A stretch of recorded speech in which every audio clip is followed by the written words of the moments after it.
সন্তান যখন ছোট থাকে তখন সন্তান লালন পালন, তাদের ভরণ পোষণ সব কিছু দেখাশোনা করা বাবা মায়ের নৈতিক দায়িত্ব। কিন্তু সন্তান যখন বড় হয়ে যায় তখন বাবা মার সেই দায়িত্ববোধটা আর থাকে না, উল্টো সেই দায়িত্ববোধটা সন্তানের ওপরে চলে আসে। তখন সন্তানের দায়িত্ব কর্তব্য হয়ে যায় বাবা মার দেখাশোনা করা, বাবা মার ভরণ পোষণ করা। এটি হচ্ছে স্বাভাবিক নিয়ম, কিন্তু এই স্বাভাবিক নিয়মের বাইরেও অনেক সময় ব্যতিক্রম কিছু ঘটনা আমরা দেখতে পারি। যেই বয়সে একজন সন্তান তার বাবা মাকে দেখাশোনা করার কথা, ভরণ পোষণ করার কথা, সেই বয়সে উল্টো বাবা মা ওই সন্তানের ভরণ পোষণ করছে, দেখাশোনা করছে। কখন এমনটা হয়? অনেক সময় অনেক সন্তান প্রতিবন্ধী থাকে।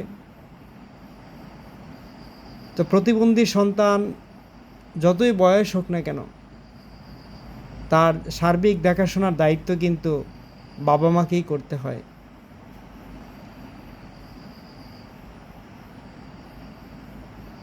সন্তান যদি মেন্টালি ডিসঅর্ডার হয়ে যায়, পাগল হয়ে যায়, সে তো বড়ই হোক না কেন, বাবা মাকেই কিন্তু এই সন্তানের দেখাশোনা করতে হয়। সন্তান যখন অসুস্থ হয়ে যায় তখন সেই সন্তানকে দেখাশোনার, সেবা যত্ন করার দায়িত্ব কিন্তু বাবা মার ওপর পড়ে যায়। অর্থাৎ ছোট সময় বাবা মা সন্তানকে দেখাশোনা করবে, আর বাবা মার শেষ বয়সে সন্তান বাবা মাকে দেখাশোনা করবে, এটাই স্বাভাবিক। কিন্তু এই স্বাভাবিক নিয়মের বাইরে গিয়ে যখন বাবা মার শেষ বয়সে সন্তানের অসহায় অবস্থায় বাবা মাকেই সন্তানের দেখাশোনা করতে হয়, এটা আসলে দুর্ভাগ্যের ব্যাপার।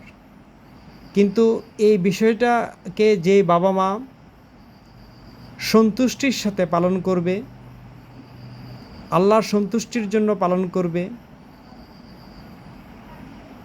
সেই বাবা মার জন্য জান্নাত ওয়াজিব হয়ে যায়।